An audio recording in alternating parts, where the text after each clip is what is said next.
Hello and good morning to all of you. मैं आशा करती हूँ कि आप सब बिल्कुल ठीक होंगे और आप सभी का स्वागत है हमारे channel current affairs by Ravi पे। तो फ्रेंड्स, ये है हमारी डेली करंट अफेयर्स की क्लासेस और यहाँ पर हम अब हर दिन 15 क्वेश्चंस को डिटेल में डिस्कस करते हैं, प्रॉपर एक्सप्लेनेशन और रिवीजन के साथ साथ। ठीक है, तो आज की क्लास में हम बात करेंगे 4 अप्रैल 2026 के 15 मोस्ट इम्पॉर्टेंट करंट अफेयर्स के बारे में। तो फ्रेंड्स, अगर आप किसी भी वनडे एग्ज़ाम की प्रिपरेशन कर रहे हैं तो ये हमारे करंट अफेयर्स के सेशंस आपको बहुत हेल्प करने वाले हैं आपकी प्रिपरेशन में, क्योंकि जैसा कि आप सबको पता है कि अब वनडे एग्ज़ाम्स में करंट अफेयर्स का एक अच्छा खासा वेटेज होता है, इसलिए ज़रूरी है कि आप इस सेगमेंट को बहुत ही अच्छे तरीके से प्रिपेयर करके जाएँ। तो इसके लिए आप हमारे चैनल को सब्सक्राइब कर सकते हैं। यहाँ पर हम टाइम टू टाइम अलग अलग तरीके के क्वालिटी लेक्चर्स लाते रहते हैं करंट अफेयर्स से रिलेटेड, तो डेफिनेटली इससे आपको बहुत हेल्प मिलने वाली है आपकी प्रिपरेशन में। ठीक है, साथ ही अगर आप पहली बार हमारे चैनल पर आए हैं, विजिट कर रहे हैं, तो मैं आपको बता दूं कि हम यहाँ पर करंट अफेयर्स के साथ साथ पुराना भी बहुत कुछ रिवाइज़ करते हैं।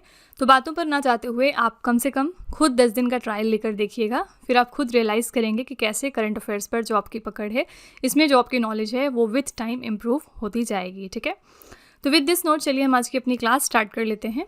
सबसे पहले हम शुरुआत करते हैं क्विक रिवीजन के साथ, यानी हमने एक दिन पहले जो हमारे करंट अफेयर्स 15 किए होते हैं उनको हम यहाँ पर दोबारा से वन लाइनर फॉर्मेट में रिवाइज करते हैं।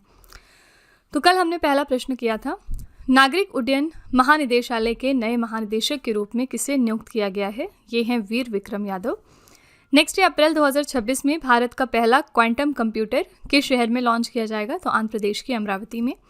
नेक्स्ट है 53 वर्षों के बाद अंतरिक्ष यात्रियों को चंद्रमा पर भेजने के लिए किस स्पेस एजेंसी ने आर्टेमिस 2 मिशन को लॉन्च कर दिया है? ये है यूएस की स्पेस एजेंसी नासा। यहाँ पर कौन से रॉकेट का यूज़ हो रहा है? स्पेस लॉन्च सिस्टम, और कैप्सूल का नाम रखा गया है ओरियन। नेक्स्ट है भारत की सबसे बड़ी एयरलाइन इंडिगो के नए सीईओ के रूप में किसे नियुक्त कर दिया गया है? तो ये हैं विलियम वॉल्श। अगला है लोकसभा ने किस शहर को आंध्र प्रदेश की एकमात्र और स्थायी राजधानी के रूप में मान्यता देने वाला विधेयक पारित किया है? तो ये है अमरावती। नेक्स्ट है भारत की 16वीं और पहली डिजिटल जनगणना में भारत के प्रथम नागरिक के रूप में सबसे पहले किसकी गणना की गई है? तो ये है हमारी राष्ट्रपति द्रौपदी मुर्मू।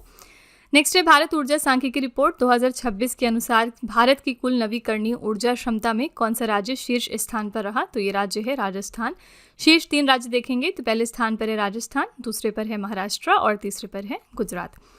नेक्स्ट है साहित्य अकादमी ने भारत के किन प्रख्यात साहित्यकारों को अपनी सर्वोच्च सम्मान साहित्य अकादमी फेलोशिप 72 सदस्यता प्रदान की है? तो डॉक्टर प्रतिभा राय जो कि ओडिया लेखिका हैं, लक्ष्मी खिलानी सिंधी कथाकार हैं और अफसद समद ये उर्दू लेखक हैं। इन तीनों लोगों को ये प्रेस्टीजियस ऑनर मिला है इस साल। ठीक है, नेक्स्ट है फॉर्मूला 1 रेस जापानी ग्रैंड प्रिक्स 2026 का खिताब किसने जीत लिया है? तो किमी एंटोनेली ने। नेक्स्ट है भारत के उपराष्ट्रपति सीपी राधाकृष्णन ने किसके द्वारा लिखित पुस्तक टाइड्स ऑफ टाइम का विमोचन किया है? ये किताब लिखा है सुधा मूर्ति ने। अगला है केंद्र सरकार ने 9 पहाड़ी राज्यों में ढांचागत और वित्तीय चुनौतियों का समाधान करने के लिए वित्तीय वर्ष 2026 और 27 के तहत किस योजना की शुरुआत कर दी है? तो पहाड़ों का गौरव इस स्कीम का नाम रखा गया है। अगला है केंद्र सरकार ने पीएम कुसुम प्रोजेक्ट की समय सीमा को बढ़ाकर 31 मार्च 2027 कर दिया है। ये योजना कब स्टार्ट हुई थी? तो 2019 में। अगला है वैज्ञानिकों ने किस राज्य के काली टाइगर रिजर्व में नाइक्टिबैट्रिकस काली नामक नई प्रजाति की नाइट फ्रॉग की खोज कर ली है? तो कर्नाटका राज्य में। और आखिरी प्रश्न है केंद्र सरकार किस लक्षित तारीख तक भारत से नक्सलवाद को पूरी तरह से समाप्त करने की समय सीमा तय की है? तो ये हमारी जो डेडलाइन है वो क्या है? 31 मार्च 2026। ठीक है, तो फ्रेंड्स, ये हमारे कल के मोस्ट इंपॉर्टेंट 15 करंट अफेयर्स हैं और कल हमने इनके बारे में बहुत ही डिटेल में चर्चा की थी। अगर आप इन क्वेश्चंस को और अच्छे तरीके से समझना चाहते हैं, हर क्वेश्चन की डिटेलिंग जानना चाहते हैं, तो आप हमारा कल का लेक्चर ज़रूर रेफ़र करिएगा। ठीक है, बाकी चलिए हम आज की अपनी क्लास अब स्टार्ट कर लेते हैं और देखते हैं कि आज का पहला प्रश्न हमारा कौन सा है।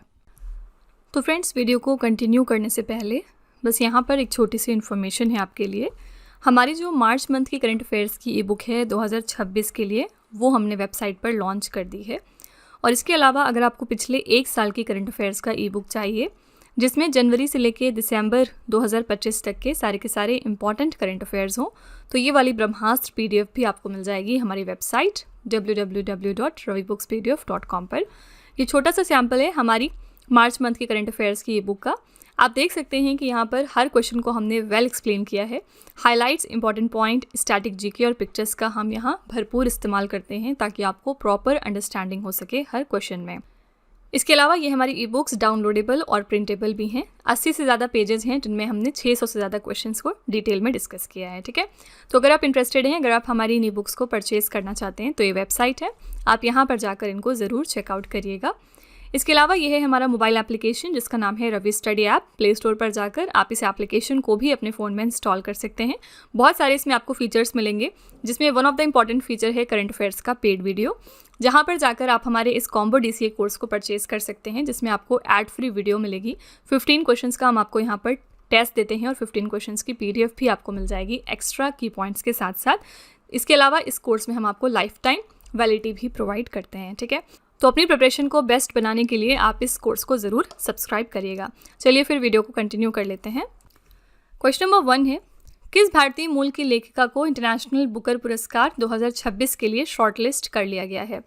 तो 2026 के लिए इंटरनेशनल बुकर प्राइज़ के लिए विनर का नाम सामने आ चुका है और इस साल के लिए विनर हैं Padma Vishwanathan. D option correct है। इनका पिक्चर आप यहाँ पर देख सकते हैं।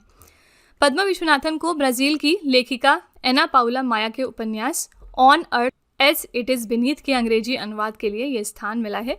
इंटरनेशनल बुकर पुरस्कार हर वर्ष उस कथा साहित्य कृति को दिया जाता है जो मूल रूप से अंग्रेजी के अलावा किसी अन्य भाषा में लिखी गई हो और बाद में उसका अंग्रेजी में अनुवाद कर ब्रिटेन या आयरलैंड में प्रकाशित किया गया हो। ठीक है, तो ये क्राइटेरिया होता है इंटरनेशनल बुकर पुरस्कार के नॉमिनीज़ का। विजेता की घोषणा 19 मई को लंदन के टेट मॉडर्न में आयोजित समारोह में किया जाएगा। ठीक है, तो इनका नाम याद रखिएगा, पद्मा विश्वनाथन। और क्योंकि इंटरनेशनल बुकर प्राइज़ 2026 अब अनाउंस हो चुका है तो 2025 वाला भी एग्जाम में पूछा जा सकता है, दोनों ही याद रखिएगा। लास्ट ईयर हम देखेंगे तो 2025 में इंटरनेशनल बुकर प्राइज़ इंडिया के अंदर मिला था बानू मुश्ताक को। ठीक है, और ये एक कन्नड़ राइटर हैं, इस वजह से ये फर्स्ट कन्नड़ राइटर भी बन गई थी जिनको ये प्रेस्टिजियस ऑनर दिया गया था। इनके किस किताब के लिए मिला था? तो हार्ट लैम्प के लिए। ठीक है, और मैंने आपको बहुत बार बताया है कि इंटरनेशनल बुकर प्राइज़ अलग है, बुकर प्राइज़ अलग है। सिर्फ बुकर प्राइज़ की बात करेंगे 2025 में इसके लिए विनर कौन थे? इसके लिए विनर थे डेविड ज़ेले। ठीक है, और इनकी नॉवेल एक आई थी जिसका नाम था फ्लैश, इसके लिए इनको बुकर प्राइज़ लास्ट ईयर मिला था। ठीक है, तो ये सारे फैक्ट्स याद रखिएगा, इनमें से कोई भी क्वेश्चन एग्जाम में क्योंकि पूछा जा सकता है। यहाँ पर कोई भी अगर इस तरह फीमेल न्यूज़ में आ जाती हैं तो वो क्वेश्चन ज़रूर ध्यान में रखा करिए क्योंकि हम वुमेन एम्पावरमेंट की बात करते हैं। चलिए हम 2026 की कुछ चर्चित महिलाओं का एक बार नाम देख लेते हैं और किस वजह से वो न्यूज़ में आई ये भी बात कर लेते हैं। अरुंधति रॉय जो कि एक बहुत ही फेमस राइटर हैं, इन्होंने अपनी किस पुस्तक या संस्मरण के लिए US national book critics circle award 2026 जीत लिया है? तो 2025 में इन्होंने एक किताब लिखी थी जिसका नाम था Mother Mary comes to me. इसके बारे में हम बहुत बार ऑलरेडी चर्चा कर चुके हैं और 2026 में फाइनली इनको इसी किताब के लिए US national book critics circle award दिया गया। ठीक है, नासा के आगामी आर्टेमिस 2 मिशन के माध्यम से चंद्रमा की परिक्रमा करने वाली पहली महिला अंतरिक्ष यात्री कौन बन रही हैं? इनका नाम है क्रिस्टीना कोच। हमने ये क्वेश्चन कल रिवीजन के फॉर्मेट में किया था। अगला प्रतिष्ठित विश्व युवा संसद 2026 में भारत को रिप्रेजेंट करने के लिए किसे चुन लिया गया है? तो स्तुति प्रधान यहाँ पर भारत को रिप्रेजेंट करने वाली हैं। महिला सशक्तिकरण ट्रेल ब्लेजर पुरस्कार से किसे सम्मानित किया गया है? तो कल्पना सोरेन को। नेपाल की पहली ट्रांसजेंडर महिला सांसद कौन बन गई हैं? इनका नाम है भूमिका श्रेष्ठ। इसी के साथ नेपाल में यंगेस्ट प्राइम मिनिस्टर कौन है? आप इनका नाम कमेंट में ज़रूर लिखिएगा, हमने इसके बारे में चर्चा की है। राष्ट्रीय पिछड़ा वर्ग आयोग की नई अध्यक्ष कौन बन गई हैं? इनका नाम है साध्वी निरंजन ज्योति। हिंदी संस्मरण जीते जी इलाहाबाद के लिए साहित्य अकादमी पुरस्कार 2025 से किसे सम्मानित कर दिया गया है? ममता कालिया को। और वर्ष 2026 के प्रतिष्ठित संगीत कलानिधि पुरस्कार के लिए किसे चुन लिया गया है? तो जयंती कुमारेश को। ठीक है, तो ये कुछ चर्चित महिलाएं हैं 2026 की, इनके नाम याद रखिएगा, बहुत ही इंपॉर्टेंट हैं ये। क्वेश्चन नंबर 2 है, अप्रैल 2026 में राष्ट्रपति द्रौपदी मुर्मू ने किस राज्य के पुलिस बल को प्रतिष्ठित प्रेसिडेंट कलर्स पुरस्कार प्रदान करने की मंजूरी दे दी है? तो यहाँ पर प्रेस्टिजियस प्रेसिडेंट्स कलर्स अवार्ड इस साल दिया जा रहा है उड़ीसा राज्य की पुलिस फोर्स को। बी ऑप्शन यहाँ पर करेक्ट हो जाएगा। कौन कन्फर करता है? तो हमारी प्रेसिडेंट द्रौपदी मुर्मू यानी राष्ट्रपति कन्फर करते हैं। तो भारत की राष्ट्रपति द्रौपदी मुर्मू ने ओडिशा पुलिस को प्रतिष्ठित प्रेसिडेंट कलर्स पुरस्कार प्रदान करने की मंजूरी दे दी है। ये पुलिस बल के लिए भारत में दिया जाने वाला सर्वोच्च सम्मान होता है। इस पुरस्कार की घोषणा ओडिशा के 90वें पुलिस स्थापना दिवस यानी उत्कल दिवस के अवसर पर की गई है। ठीक है, सारे फैक्ट्स याद रखिएगा। यहाँ पर उड़ीसा पुलिस फोर्स को प्रेसिडेंट्स कलर्स अवार्ड इस साल का मिला है। ओके, प्रेसिडेंट द्रौपदी मुर्मू के बारे में हमने अभी जस्ट पीछे देखा है कि 2027 में जो हमारी जनगणना शुरू हो रही है और ये हमारी 16th नंबर की जनगणना है, इसमें पहले सिटीजन के रूप में किसकी गणना की गई है, तो ये है हमारी राष्ट्रपति द्रौपदी मुर्मू। ठीक है, और ये जो 16th नंबर का हमारा सेंसस है, इसके बारे में दो इंपॉर्टेंट फीचर्स क्या हैं। ये हमारी पहली कास्ट बेस्ड सेंसस होगी, यानी पहली बार इसमें हम जाति को भी इंक्लूड कर रहे हैं। दूसरी बात ये कि हमारी पहली फुली डिजिटल सेंसस है। ठीक है, और इसके पहले हमारी जनगणना कब हुई थी, तो 2011 में, जो कि हमारी 15th नंबर की सेंसस थी। ठीक है, क्वेश्चन नंबर 3 है, एक्सिस नाउ द्वारा जारी इंटरनेट शटडाउन रिपोर्ट 2025 के अनुसार दुनिया में सबसे अधिक इंटरनेट शटडाउन करने वाले देशों में भारत का कौन सा स्थान है। इंटरनेट शटडाउन रिपोर्ट 2025 को रिलीज़ किया है एक्सिस नाउ ने। आपको बताना है कि इसमें इंडिया की रैंक क्या है among the countries with the highest number of internet shutdowns in the world. तो इंडिया इस मामले में दूसरे स्थान पर आता है। बी ऑप्शन करेक्ट हो जाएगा। एक्सिस नाउ के अनुसार भारत में 2025 में इंटरनेट बंद होने की 65 घटनाएं दर्ज की गईं, जो 2017 के बाद से सबसे कम संख्या रही। भारत लोकतांत्रिक देशों के बीच इंटरनेट शटडाउन के मामले में अभी भी पहले स्थान पर है। ठीक है, म्यांमार में 95 शटडाउन दर्ज किए गए हैं और इसी के साथ ये शीर्ष स्थान पर है, जबकि विश्व स्तर पर 52 देशों में कुल 313 शटडाउन दर्ज किए गए हैं। ठीक है, तो यहाँ पर इंडिया की रैंक याद रखिएगा। इंडिया इस मामले में दूसरे स्थान पर आता है। पहले स्थान पर कौन सा देश है, तो ये है म्यांमार। ठीक है, इस तरीके के जो हमारे रैंक्स एंड इंडिसेस के क्वेश्चन हैं, ये क्वेश्चन एग्जाम में ज़रूर पूछे जाते हैं। हर पेपर में आप लगभग एक क्वेश्चन ज़रूर देखेंगे रैंक्स एंड इंडिसेस का। पिछले दिनों एक और रैंकिंग रिलीज़ हुई थी जो कि बहुत इंपॉर्टेंट है, और ये है women peace and security index. ठीक है, और इसमें 181 देशों को रैंक किया गया था। टॉप 3 देश की बात करेंगे तो पहले स्थान पर यहाँ डेनमार्क था। जितनी भी हमारी नॉर्डिक कंट्रीज़ हैं वो फर्स्ट पर थी। फिर दूसरे स्थान पर यहाँ आइसलैंड था और तीसरे स्थान पर नॉर्वे था। इंडिया की रैंक की बात करेंगे तो इस इंडेक्स में इंडिया की रैंक थी 131 आउट ऑफ 181। ठीक है, तो इंडिया की पोजीशन 131 थी women peace and security index में। ठीक है, अब नॉर्वे जैसे ही आपने देखा तुरंत आपको स्ट्राइक करना चाहिए कि नॉर्वे विनर था विंटर ओलंपिक्स 2026 के लिए, जो कि कहाँ पर हुआ था, इटली देश में। तो इस तरह से चीज़ों को कनेक्ट करते रहा करिए, अदरवाइज आप चीज़ों को भूलने लग जाएंगे। ठीक है, क्वेश्चन नंबर 4 है, वित्त वर्ष 2025 और 26 में भारत का कुल रक्षा निर्यात कितना रहा, जिसने अब तक का सबसे बड़ा रिकॉर्ड बनाया है। तो फाइनेंशियल ईयर 2025 और 26 में इंडिया का टोटल डिफेंस एक्सपोर्ट रहा है 38,424 करोड़ रुपए। सी ऑप्शन यहाँ पर करेक्ट हो जाएगा। इसी के साथ ये हमारा नया रिकॉर्ड सेट हो गया है। भारत का रक्षा निर्यात फाइनेंशियल ईयर 2024 और 25 में 23,622 करोड़ रुपए से बढ़कर फाइनेंशियल ईयर 2025 और 26 में 38,424 करोड़ रुपए हो गया, जो 62.66% की वृद्धि को दिखाता है। इसमें सरकारी क्षेत्र का हिस्सा 54.84% और निजी क्षेत्र का 45.16% हिस्सा रहा है। ठीक है, तो आंसर यहाँ पर हो जाएगा सी ऑप्शन। 38,424 करोड़ रुपए का हमारा टोटल डिफेंस एक्सपोर्ट रहा इन फाइनेंशियल ईयर में, और इसी के साथ ही हमारा नया रिकॉर्ड सेट हो चुका है। यहाँ पर फ्रेंड्स अभी कुछ दिनों पहले एक और रैंकिंग जारी हुई थी रिगार्डिंग न्यूक्लियर स्टॉक पाइल, कि कौन सी कंट्री के पास कितना न्यूक्लियर स्टॉक है, और इसमें कौन सी देश है जो फर्स्ट पोजीशन पर था, तो ये है रशिया। दूसरे स्थान पर यूएस था और तीसरे स्थान पर चाइना था। यानी रशिया के पास सबसे ज़्यादा न्यूक्लियर स्टॉक है, दूसरे स्थान पर यूएस और तीसरे स्थान पर चाइना। हमारे लिए इंडिया की रैंक जानना ज़रूरी है। इंडिया की पोजीशन यहाँ पर थी 6। ठीक है, न्यूक्लियर स्टॉक पाइल के मामले में। क्वेश्चन नंबर 5 है, बीएमसी की पहली महिला नगर आयुक्त के रूप में किसे नियुक्त कर दिया गया है। तो first women municipal commissioner BMC में कौन अपॉइंट हो गई हैं, इनका नाम है अश्विनी भिड़े। B option. ठीक है, इनका पिक्चर आप यहाँ पर देख सकते हैं। अश्विनी भिड़े को बीएमसी की पहली महिला नगर आयुक्त नियुक्त कर दिया गया है। क्या है बीएमसी, तो ये भारत की सबसे अमीर म्युनिसिपल संस्था है। बीएमसी मुंबई के नागरिक इंफ्रास्ट्रक्चर के प्रबंधन के लिए जिम्मेदार है। ठीक है, तो बीएमसी की फर्स्ट वुमेन म्युनिसिपल कमिश्नर बन गई हैं अश्विनी भिड़े। बी ऑप्शन यहाँ पर बिल्कुल करेक्ट हो जाएगा। जो भी वुमेन अगेन न्यूज़ में आएंगे उनको आपको ध्यान में रखना पड़ेगा। जैसे कि पिछले दिनों सबा शॉल बहुत ज़्यादा चर्चे में बनी थी, और सबा शॉल किस लिए न्यूज़ में आई, क्योंकि ये फर्स्ट कश्मीरी वुमेन हो गई हैं जो कि अब लीड करेंगी एक सेंट्रल जेल को। ठीक है, और ये कौन सा हमारा सेंट्रल जेल है, तो सेंट्रल जेल ऑफ श्रीनगर। ठीक है, तो ये फर्स्ट कश्मीरी वुमेन हैं जो कि सेंट्रल जेल ऑफ श्रीनगर को लीड कर रही हैं, इसलिए ये चर्चे में थी। तो सबा शॉल का नाम ध्यान में रखिएगा। नेक्स्ट है अप्रैल 2026 में लोकसभा में छोटे अपराधों को अपराध की श्रेणी से बाहर करने और व्यापार करने में आसानी को बढ़ावा देने के उद्देश्य से कौन सा विधेयक पारित किया गया है। कौन सा एक बिल है जिसको लोकसभा में पास किया गया है और यहाँ पर ऑब्जेक्टिव क्या था, माइनर ऑफेंसेस को डीक्रिमिनलाइज करना और ईज ऑफ डूइंग बिजनेस को प्रमोट करना। इसके लिए लोकसभा में इंट्रोड्यूस हो चुका है जन विश्वास प्रावधानों का संशोधन विधेयक 2026। ठीक है, इसके बारे में थोड़े से फैक्ट्स देखते हैं। इस कानून के तहत छोटे अपराधों को गैर आपराधिक बनाया जाएगा और कई पुराने नियमों को आसान किया जाएगा। 79 केंद्रीय कानूनों में संशोधन करके 784 प्रावधान यहाँ पर चेंज किए गए हैं। इनमें से 717 प्रावधानों में मामूली उल्लंघनों के लिए आपराधिक दायित्व को समाप्त करने के लिए संशोधन किया जा रहा है, जबकि 67 बदलाव जीवन की सुगमता में सुधार लाने के उद्देश्य से किए गए हैं। ठीक है, तो यहाँ पर बस जन विश्वास बिल के बारे में ध्यान में रखिएगा कि हाल ही में ये लोकसभा में पास कर दिया गया है।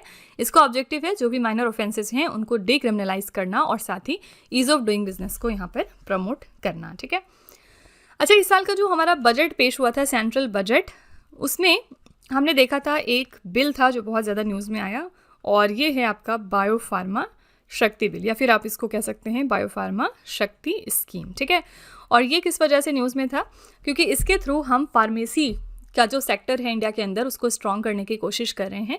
तो यहाँ पर 10,000 करोड़ रुपए का बजट तैयार किया गया है अगले 5 सालों के लिए इस स्कीम में। आपको बस हो सकता है एग्जाम में ये पूछ लिया जाए कि जो शक्ति स्कीम का नाम लिया गया है बजट में वो किस सेक्टर से रिलेटेड है। याद रखिएगा, ये फार्मेसी के सेक्टर से रिलेटेड है। फार्मास्यूटिकल इंडस्ट्री को इससे मजबूत किया जाएगा। ठीक है, क्वेश्चन नंबर 7 है, किस राज्य या फिर केंद्र शासित प्रदेश ने 1 अप्रैल 2026 से लखपति बिटिया योजना की शुरुआत की है। तो लखपति बिटिया योजना की शुरुआत हुई है दिल्ली की सरकार द्वारा 1 अप्रैल 2026 से। ठीक है, तो दिल्ली सरकार ने लखपति बिटिया योजना की शुरुआत की है। इसका उद्देश्य है लड़कियों की शिक्षा और जन्म से लेकर उच्च शिक्षा तक उनकी वित्तीय सुरक्षा में सहायता करना। ये योजना वर्ष 2008 में शुरू की गई, पुरानी लाडली योजना का स्थान ले रही है और इसे उन्नत रूप में लागू करेगी। तो एग्जाम में हो सकता है पूछ लिया जाए कि जो लाडली योजना अभी तक चल रही थी दिल्ली में, इसका नया नाम क्या हो गया है। इसका नया नाम है लखपति बिटिया योजना। ठीक है, तो यहाँ पर करेक्ट आंसर हो जाएगा सी ऑप्शन, दिल्ली की सरकार। दिल्ली जो गवर्नमेंट है बहुत सारे अलग अलग स्कीम्स टाइम टू टाइम ला रही है। जैसे पिछले दिनों बात करी थी हमने DDA नागरिक आवास योजना की, और ये जो योजना है इसमें क्या हो रहा है, जो भी यहाँ पर बेनिफिशरीज हैं उनको अफोर्डेबल हाउसिंग प्रोवाइड किया जाएगा। और इसमें फर्स्ट कम फर्स्ट सर्व वाली स्कीम है कि जो पहले आएगा उसको पहले घर दिए जाएंगे। ठीक है, दूसरी इंपॉर्टेंट स्कीम दिल्ली गवर्नमेंट की है दिल्ली मुख्यमंत्री महिला सम्मान योजना, और इसके अंतर्गत जो भी महिलाएं हैं उनको 1,000 रुपये मंथली दिए जा रहे हैं। ठीक है, जो भी इसमें बेनिफिशरीज के तौर पर आते हैं, इसमें जो भी क्राइटेरिया है उसमें जो वुमेन भी रजिस्टर्ड हो जाएंगी उनको 1,000 रुपये फाइनेंशियली दिया जाएगा हर महीने। ठीक है, यहाँ पर चलिए हम कुछ राज्यों की योजना एक बार रिवाइज कर लेते हैं। आपके वनडे एग्जाम में सिर्फ इसी तरह एक क्वेश्चन आते हैं कि पर्टिकुलर योजना कौन से राज्य की है, और अगर आप कहीं पर फिर मेंस एग्जाम देंगे तो फिर आपको डिटेलिंग भी पढ़नी पड़ेगी कि पर्टिकुलर योजना में क्या है। ठीक है, ये आपको फिर हेल्प करेगा आपके मेंस वाले पेपर में या फिर ऐसे राइटिंग में।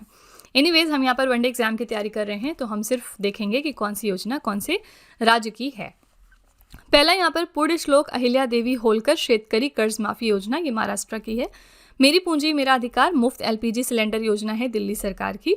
हनुमान परियोजना को लॉन्च किया आंध्र प्रदेश की सरकार ने। निर्भया निशा पहल है केरला का। महिला उद्यमी सशक्तिकरण योजना ट्विस को लॉन्च किया है तमिलनाडु ने। मेरी रसोई योजना है पंजाब सरकार की। Home stay paying guest house योजना है राजस्थान सरकार की। ई बाइक दीदी योजना है दिल्ली की। CM श्री स्कूल योजना हरियाणा का। मुख्यमंत्री सेहत योजना को लॉन्च किया है पंजाब ने। अक्का पड़े योजना कर्नाटका राज्य की है। आमी पड़िबा आमा भाषारे योजना है उड़ीसा राज्य की। अटल विचल अग्रगामी योजना है असम राज्य की। ई स्वास्थ्य संवाद पहल है राजस्थान का, और पापा पगली पहल है गुजरात राज्य का। ठीक है, तो ये कुछ हमारी अलग अलग राज्यों की स्कीम्स हैं जो आपको ध्यान में रखना है। क्वेश्चन नंबर 8 है, अप्रैल 2026 में power grid corporation of India limited के अध्यक्ष और प्रबंध निदेशक के रूप में किसे नियुक्त कर दिया गया है। तो power grid corporation of India limited में नए चेयरमैन और मैनेजिंग डायरेक्टर बन गए हैं बुरा वंशी रामा मोहन। ठीक है, ये ऑप्शन यहाँ पर करेक्ट है। बुरा वंशी रामा मोहन ने पावर ग्रिड कॉरपोरेशन के CMD का पदभार संभाल लिया है। पावर ग्रिड ऊर्जा मंत्रालय के तहत एक महारत्न सार्वजनिक क्षेत्र का उपक्रम है। इसकी स्थापना हुई थी 23 अक्टूबर 1989 को, और इसका मुख्यालय है हरियाणा के गुरुग्राम शहर में। ठीक है, तो यहाँ पर इसके नए चेयरमैन और एमडी बना दिए गए हैं मिस्टर बुरावंशी रामा मोहन। ठीक है, नेक्स्ट है, किस देश ने विषैले सांपों की पहचान करने के लिए ICP नामक निःशुल्क मोबाइल एप्लीकेशन लॉन्च कर दिया है? तो ये फ्री मोबाइल एप्लीकेशन है ICP और इसको लॉन्च किया है कोस्टा रिका देश ने, ताकि वो वेनमस स्नेक्स को आइडेंटिफाई कर सकें। तो कोस्टा रिका विश्वविद्यालय और क्लोडोमिरो पिकाडो संस्थान द्वारा विकसित ये ऐप देश में पाए जाने वाले सभी 143 सांप प्रजातियों की तस्वीरें, भौगोलिक स्थिति और विवरण प्रदान करता है। इसका उद्देश्य है लोगों को शिक्षित करना और समय पर चिकित्सा सहायता सुनिश्चित करना। कोस्टा रिका एक देश है जो कि उत्तर अमेरिका महाद्वीप पर स्थित है। राजधानी यहाँ पर है सैन जोस, मुद्रा चलती है कोस्टा रिकन कोलोन। ठीक है, करेक्ट आंसर यहाँ पर हो जाएगा सी ऑप्शन, कोस्टा रिका। कल हमने इंडोनेशिया देश के बारे में बात करी थी। इंडोनेशिया ने हाल ही में एक बिल पास कर दिया है जिसके बाद इनके यहाँ पर सोशल मीडिया बैन हो गया है 16 साल से कम उम्र के बच्चों के लिए। इसी तरह से हमने यूके के बारे में बात की थी। यूके ने एक बिल पास किया है जिसमें इन्होंने 2 साल से कम उम्र के बच्चों के लिए स्क्रीन को बैन किया है। ठीक है, क्वेश्चन नंबर 10 है, भगवान कृष्ण और रुक्मणी के विवाह का उत्सव मनाने के लिए प्रसिद्ध माधवपुर घेड़ मेला कहाँ पर आयोजित किया गया है? माधवपुर घेड़ मेला गुजरात के पोरबंदर में ऑर्गेनाइज किया गया है और इसमें किस चीज़ को सेलिब्रेट किया जाता है? तो wedding of lord Krishna and Rukmini. ठीक है, तो ये मेला भगवान श्री कृष्ण और रुक्मणी जी के विवाह का उत्सव है जिसे रुक्मणी हरण की कथा के रूप में भी जाना जाता है। तो करेक्ट आंसर हो जाएगा सी ऑप्शन, गुजरात के पोरबंदर में इसको ऑर्गेनाइज किया गया और ये इवेंट यहाँ पर हर साल होता है। ठीक है, इसी तरह से एक और फेमस इवेंट है जो इसी महीने होने वाला है जिसका नाम है एप्रिकॉट ब्लॉसम फेस्टिवल। ये कौन से राज्य या फिर यूनियन टेरिटरी का फेस्टिवल है? तो ये लद्दाख में हम मनाते हैं। अभी रिसेंटली ये होने वाला है 8 से लेकर 16 अप्रैल को। तो कोई भी फेस्टिवल अगर हो रहा है या होने वाला है तो उसका नाम याद रखिएगा। इसका एक और नाम भी होता है, इसका नाम होता है चुली मैंडॉक। ठीक है, तो हो सकता है चुली मैंडॉक देके पूछ ले या फिर एप्रिकॉट ब्लॉसम फेस्टिवल भी पूछ सकते हैं। आंसर एक ही रहेगा, लद्दाख। ठीक है, नेक्स्ट है, जापानी दवा कंपनी टाकेडा द्वारा विकसित किस डेंगू वैक्सीन को भारत के ड्रग्स कंट्रोलर जनरल से भारत में उपयोग के लिए मंजूरी मिल चुकी है? कौन सी ये डेंगू वैक्सीन है जिसकी यहाँ पर बात हो रही है? आंसर हो जाएगा बी ऑप्शन, क्यूडेंगा। ठीक है, इसको डेवलप किया है जापानीज फार्मास्यूटिकल कंपनी टाकेडा ने और हाल ही में इसको अप्रूवल मिल गया है इंडिया के DCGI के लिए फॉर यूज़ इन इंडिया। तो भारत में टाकेडा द्वारा विकसित टेट्रावैलेंट डेंगू वैक्सीन या इसको क्यूडेंगा भी कहते हैं, इसको 4 से 60 वर्ष की आयु के व्यक्तियों के लिए मंजूरी दे दी गई है। ये उन लोगों पर भी असरदार है जिन्हें पहले डेंगू हो चुका है। ये चारों डेंगू वायरस सीरोटाइप के खिलाफ सुरक्षा प्रदान करेगी। तो सिंपली बस इतना याद रखिएगा कि इंडिया के अंदर इस वैक्सीन को अप्रूवल मिल गया।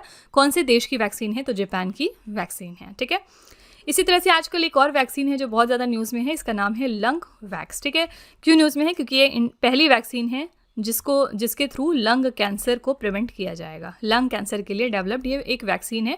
इसका जो ट्रायल है वो भी रिसेंटली मई में होने वाला है। ठीक है, तो इस वजह से लंग वैक्स जो वैक्सीन है ये भी बहुत ज़्यादा चर्चे में है। क्वेश्चन नंबर 12 है, किस बैंक ने 79/100 के स्कोर के साथ S&P global corporate sustainability assessment ranking 2025 में भारतीय बैंकों में शीर्ष स्थान हासिल कर लिया है?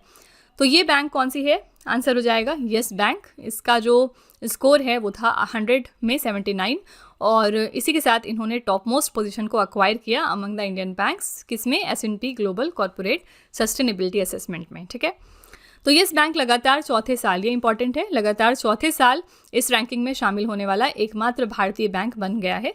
इन्होंने 100 में से 79 अंक प्राप्त किए जो भारतीय बैंकिंग क्षेत्र में सबसे अधिक है। यस बैंक की स्थापना हुई थी 2003 में। मुख्यालय इसका महाराष्ट्र के मुंबई शहर में है और MD और CEO इसके कौन है? मिस्टर प्रशांत कुमार।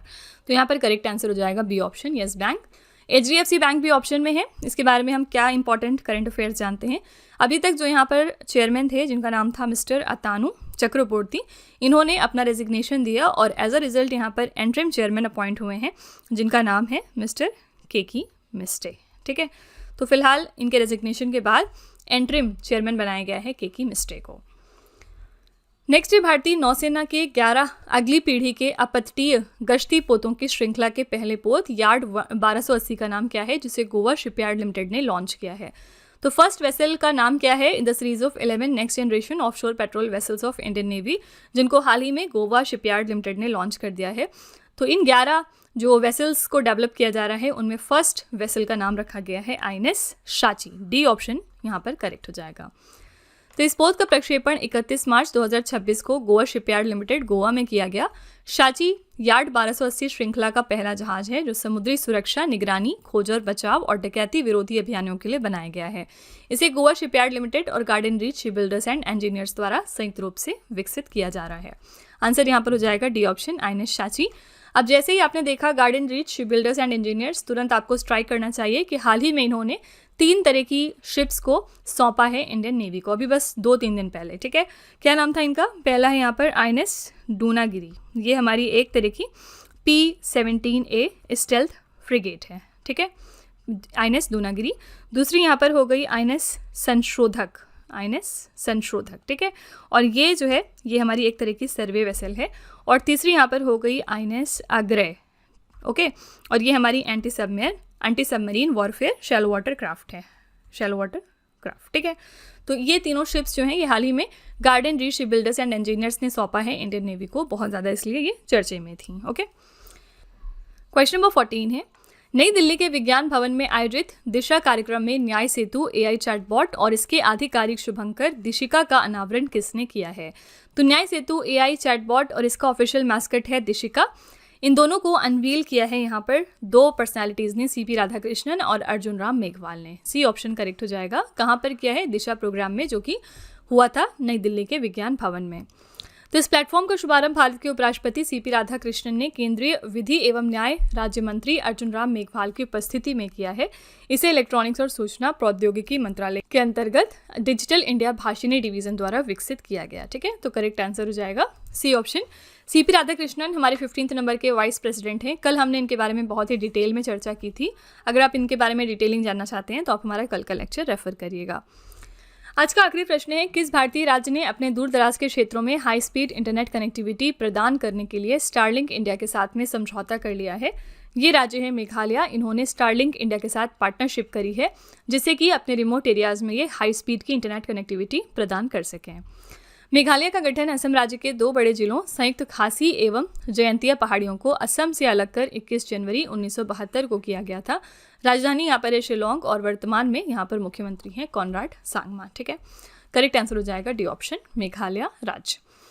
तो फ्रेंड्स, ये थे आज के हमारे टॉप 15 करंट अफेयर्स। मैं पूरी उम्मीद करती हूँ कि आपको ये हमारा सेशन पसंद आया होगा। आप अपना फीडबैक कमेंट में ज़रूर लिखिएगा इस क्लास के रिगार्डिंग कि आपको क्लास कैसी लगी। आई एम श्योर कि आपको ये क्लास पसंद आई होगी। चलिए आपके टेस्ट पर चलते हैं। लास्ट में हम आपके लिए 3 क्वेश्चन का एक छोटा सा टेस्ट रखते हैं जो इसी वीडियो में से होता है, ताकि आप खुद को एनालाइज कर सकें। पहला प्रश्न है आपके लिए, अप्रैल 2026 में राष्ट्रपति द्रौपदी मुर्मू ने किस राज्य के पुलिस बल को प्रतिष्ठित प्रेसिडेंट कलर्स पुरस्कार प्रदान करने की मंजूरी दे दी है? दूसरा प्रश्न है, PMC की पहली महिला नगर आयुक्त के रूप में किसे नियुक्त कर दिया गया है?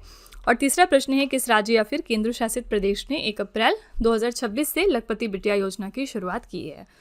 तो फ्रेंड्स, ये 3 क्वेश्चंस आपके लिए हैं एज अ होमवर्क। इनका जवाब आपको कमेंट में जाके लिखना है। और इसी के साथ हमारी क्लास यहाँ पर एंड होती है। आप अपना छोटा सा फीडबैक कमेंट में ज़रूर लिख दीजिएगा अगर आपको लगता है कि ये सारे क्वेश्चंस आपको कहीं ना कहीं हेल्प कर रहे हैं तो। ठीक है, तो फ्रेंड्स, चलिए फिर इसी तरह के बेस्ट क्वालिटी कंटेंट और अच्छी प्रिपरेशन के लिए आप हमारे चैनल के साथ जुड़े रहिए। मिलते हैं अगली क्लास में। Till then stay tuned. Thank you so much for watching. Also don't forget to like, share and subscribe our channel.